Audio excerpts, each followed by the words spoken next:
Ikaw lang lalaki kasi.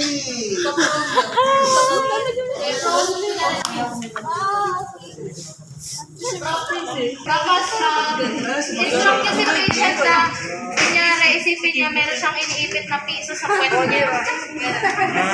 Ay, may baryado. Wait lang, Dimitri, ang please mo naman maggawa. Lagay ko ba? Lagay Tingnan mo yung instruction. Ang galing ng pat mo eh. May piso talaga po. Lagay ko ba? Okay, okay. Hindi talaga lalaki. May nagre-request po.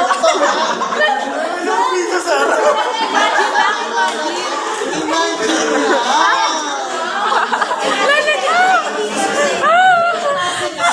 Saan kayo nasa? Order mo. Order mo. Parang may purposes lang naman daw siya eh. Piso. That's your gluteal sets. Remember, gluteal settings or gluteus maximus strengthening is very important for patients, especially na kapag bedridden. Kasi bakit? The gluteal muscles is the one that is needed for your patient in order to stand up again. Kung ang sa tuhod ang kailangan palakasin ang quads para maatayo, ang gastrocs para maatayo, sa hip region ang kailangan mo palakasan, gluteals. So one of the preparatory strengthening for gluteals is your gluteal settings, yung dinedemo nila. So saan? Sir, maglalagay tayo kinuhain ng piso sa pagitan ng dalawang pisngi ng pet mo. Siguraduhin nyo magpapasok sa loob. Ha? Sir, lalagay ko na po. Kindly contract. Ako na Dimitri, tama na. Oh, magka-hernia ka dun. Okay, next na tayo. Progression yung gagamit sa mga pabigat. Okay, so next is yung body weight resistance exercise, hip abduction. So, hihiga ka sa uninvolved. Next po, sir. Imagine natin yung involved leg ko is yung right. So, pag hip abduction, hihigaan mo yung That is an exercise for Trendelenburg. Trendelenburg. Isang mo lang si patient, angat niya yung Ma'am, lower leg flex po. Yeah, para po. tapos, Lower leg lang, kasi yung upper leg yung exercise mo na diretsyo. isang mo lang si patient ko. Yan. Okay. For Trendelenburg. Next, progression. Progression niya, pwede kayo maglagay ng ankle weights. Okay, very good. Next. Tapos, adduction naman, sa involved naman kayo na side hitting. So, ang gagawin, itong uninvolved nyo is, pwesto nyo pa tapos ganito. i-lift. And then, ask nyo si patient na paangat itong kabilang mo. So, maganda. Ayun o. Kaya-kaya. Yan, ganyan. Buti nga ngayon, dyan na sila. Kasi nung dati ako lahat nagde-demo yan. Noon. Ganun lang. Tuloy. Next. Next. Ayan. Now, yung sumunod na progression, ang ginagawa yan, kapag ang pasyente malakas ang core, maganda ang core muscle strength, malakas-lakas yung pasyente, no? Pag hindi kaya yan, Ay, susunod dalawa. ang gagawin. Kaya mo yan? Dito po at kaya. Try lang natin. You raise first the normal, and then you raise your weak. Hindi kaya, mahina. So, kapag ganyan, Dimitri daw. Tapos let's Dimitri. Grabe. Nakaganyan. So, you raise your normal first, and then you adapt. Wow! Ba't 1 rep lang? 20 reps. Ba't bumaba pareho? Ay, parehas mo siya. Naka-maintain lang yung isa. 1, Grabe. 2, very good. Pag hindi kaya yung isa, next po. Pag di ka. Okay, you look at the picture. Kapag hindi kaya yung una, you can place a chair para nakapatong lang yung uninvolved. No? Pwede yun.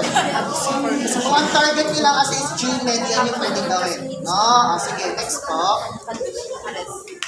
Naka-prone lang si patient. Tapos, ask nyo siya na mag-hamstring curls. Ganyan lang. Hindi, ano yan? Full hip extension. Hip set. Yan. Tapos, progression nito is pwede din kayo Ankle weights. or resistance band. Okay, ankle weights or resistance bands ang pandadagdag niyo, ha? Okay. Then next, Pakita niyo nga kung paano nilalagay yung resistance bands. Kinabahan ako bigla, baka hindi nila alam paano ilagay. Dati kasi ang ginawa, tinali lang nila inawa. meron ka. Sa kabilang leg ko.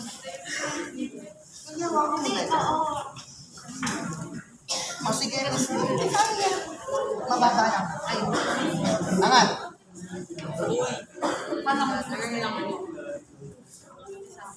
Okay, ayun na. Next. Ayan, so, next is yung bridging. So, sa bridging, ask nyo lang sa patient, di ba nakasupay? Flex nyo yung Okay, you start first with gluteal sets. Once you're done with gluteal sets, it's either you progress to a prone hip extension for the gluteus strengthening or pinakamaganda bridging. No? Bridging. Bakit? Bridging exercises strengthens the gluteals and the back muscle. No? Kaya Necessary maganda to for para walking. pag ang pasyente mo gusto yung patayuin, yan yung gagawin yung exercise. So paano to? Makinig kayo.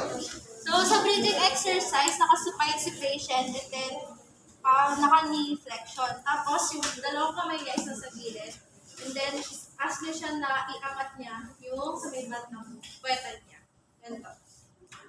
Now, in bridging, kung kanina yung mga yun na una, puro reps.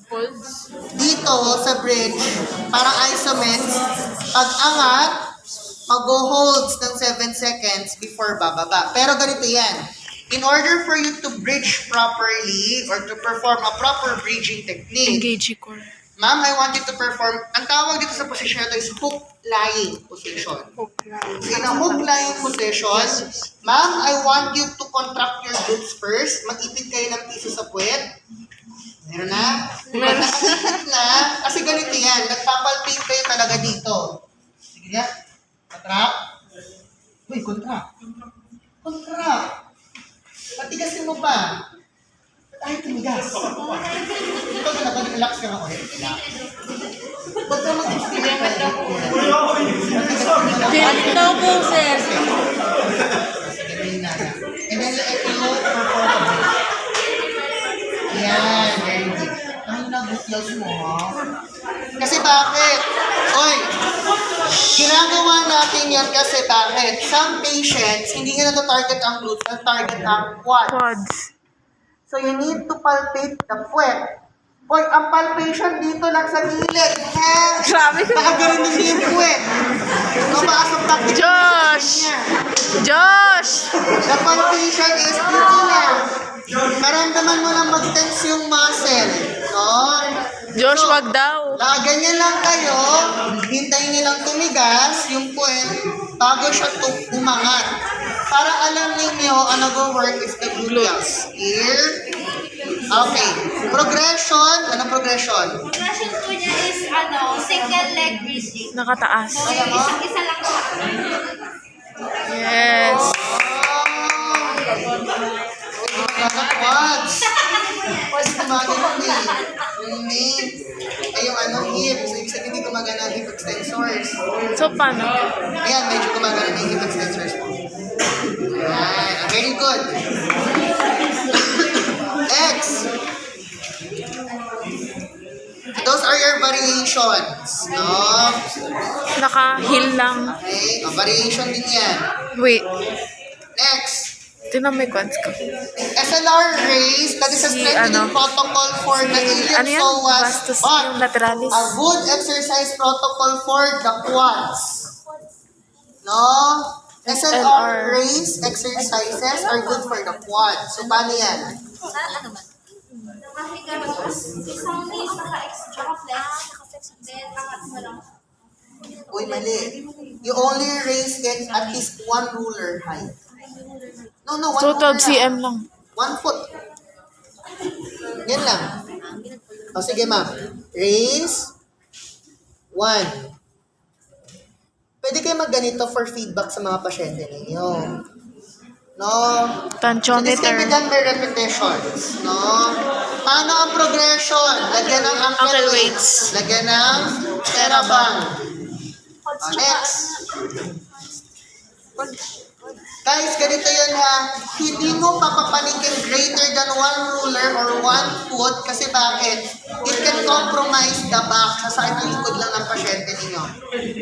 No? TheraBand exercises.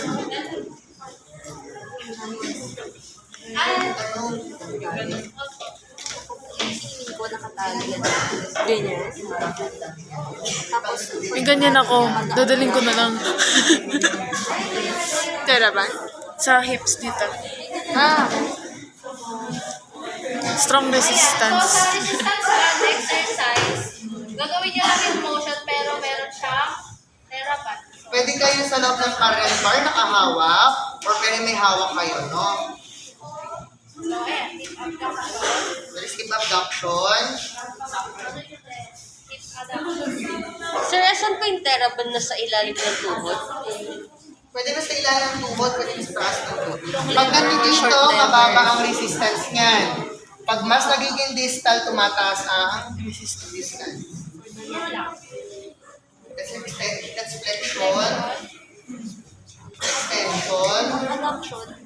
Pero kapag nag-extend, dapat Straight ang yung trunk body. level, hindi naggaganito. Kasi nag-compensate ang pasyente. Ano yung adduction dyan? Hindi mo Adduction is, pwede tanggalin mo na sa loob. Hawakan na lang sa gilid. Oo, tama. Diba?